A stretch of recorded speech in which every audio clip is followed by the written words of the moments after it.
nitwa Reverend Paul Charles, turi kwenda ku gitabo cy'umuhanuzi Ezra, kiri mu bitabo by'isezerano rya kera, ndetse Ezra ari umuhanuzi batoya bagera muri 12. Iyo utangiye kwiga Bibiliya isezerano rya kera, ibitabo 39 usanga byose bigenda byuzuzanya, igitabo cyose kigenda cyuzuza ikindi kuko ari byahumetswe n'Imana.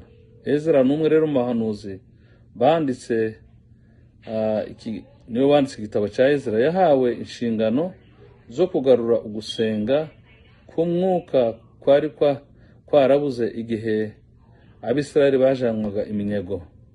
Bagombaga kugaruka mu gihugu cyabo, kongera kubaka ingoro Nebukadinezari yari yarasenye. Imana yakoresheje umwami witwa Kuro w'Ubuperesi nk'uko yabisezeranije mu mpera igitabo cya kabiri cy'amateka, ubwo Abisirayeli bajanwaga mu bunyage.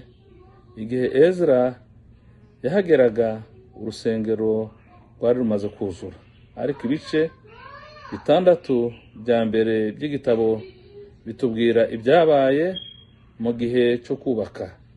Ibi bintu ni ibyabaye nyuma y'uko Ezra ahageze, bihishura amasomo ajanye n'ukwizera kwacu muri iki gihe.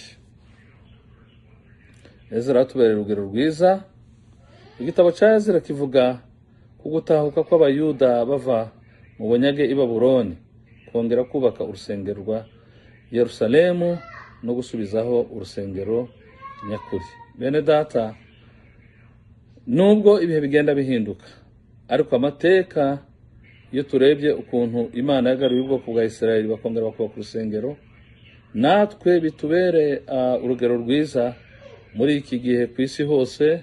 Ubutumwa bugenda busubira inyuma, ariko urusengero nyakuri umuntu agenda, kubera yuko twabonye Yesu Kristo nk'umucunguzi. Urusengero nyakuri n'umutima wawe, kugarura umutima wawe werekeza ku Mana, werekeza ku mwana wawe Yesu Kristo wadupfiriye akaducungura. Uwariho ni muzima kandi arakora. Iyo umutakambiye arakumva.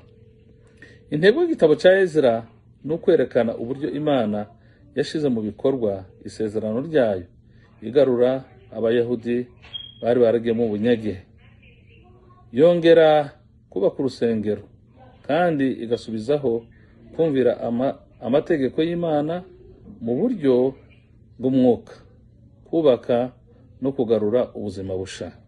Imana yashaka kukubaka no kugarura ubuzima busha muri wowe. Emera uzana umutima wawe. Yesu yiteguye kugira neza. Uzumva iri jambo ry'Imana ugasoma iki gitabo cya Ezra, nta kindi Ezra yagombaga, Imana yari yamutumye ku bwoko bw'Abayahudi cyangwa se ku Bisirayeli, kwari kugira ngo bongere bubake urusengero, bongere bagarure imitima yabo. Imana yari bavanye mu bunyage, Imana yari bakoreye igitangaza, kuko bari bamaze igihe kirekire bari mu bunyage, ariko Imana yibuka yuko ari ubwoko bwayo. Ikindi Ezra yavuzeho mu kubaka urusengero busha, igice cya mbere kugera cya 6 kibanda kuri Zerubabeli ayoboye itsinda rya mbere ryo kongera kubaka urusengero rwa kabiri, nubwo abaturage bo mu gace babirwanyije, ariko Imana yari ifite umugambi yo kongera kubaka urusengero rwayo. Insanganyamatsiko y'igitabo cya Ezra ni ugusubizaho umwirondoro w'isezerano rya Isirayeli binyuze mu butungane bw'Imana. Intego z'igitabo zikomoka kuri iyi ngingo ya mbere Ezra yanditse, kuko yashakaga kuvuga uburyo Imana yashoboje amasezerano yayo gusubiza ubwoko bwayo bw'isezerano mu gihugu cya Yuda nyuma y'ubucakara bw'i Babuloni. Intego ya kabiri Ezra yanditse kugira ngo agaragaze uburyo Imana yita ku bana bayo, kandi agaragaza uburyo imbaraga z'ubwami zishobora gukoreshwa mu guteza imbere imigambi y'Imana mu gucungura. Haleluya, haleluya. Ikindi yanditseho Ezra cya 3, yanditse kugira ngo inzira yo kugarura ibintu ijanye no kongera kubaka imiterere ya politike y'itorero ico gihe byari bikenewe kugira ngo habeho gukomeza umwirondoro w'isezerano ry'abayuda mu gihe c'abaperesi kugira ngo byibukwe. Icakane yanditse kugira ngo asobanure mu buryo burambuye iby'iyubakwa ry'urusengero no kongera kuvugurura ubwoko bw'Imana kubaho hakurikijwe amategeko ya Mose. Haleluya, haleluya. Ezra yanditse kubera ko we na Nehemiya bari bahuje, bumvaga kugaruka bavuye mu bunyage k'isezerano ry'igaruka rikomeye kurushaho. No kuvuga ko Ezra agaragaza kugaruka kuva mu bunyage k'isohozwa ry'ubuhanuzi. Urebye muri Ezra igice ca mbere umurongo wa mbere kugera kwa 4. Ariko umwanzuro wa Nehemiya ugaragaza uburyo Isirayeli yari tarakurikiza isezerano rya Mose, nubwo kugaruka bavuye mu bunyage byari igice c'ubuntu bw'Imana kuri Isirayeli. Ntabwo byavuze inkuru yose, ahubwo byagaragazaga umunsi w'imperuka ubwo Mesiya yari gusohoza amasezerano yose Imana yahaye ubwoko bwayo.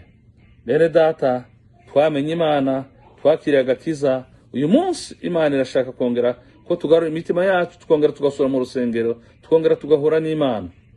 Gukorera Imana biroroshe cyane iyo ubitekerejeho. Tugomba kwizera ko ari we uvuga, ko ari we muri kamere ye yose itagira iherezo.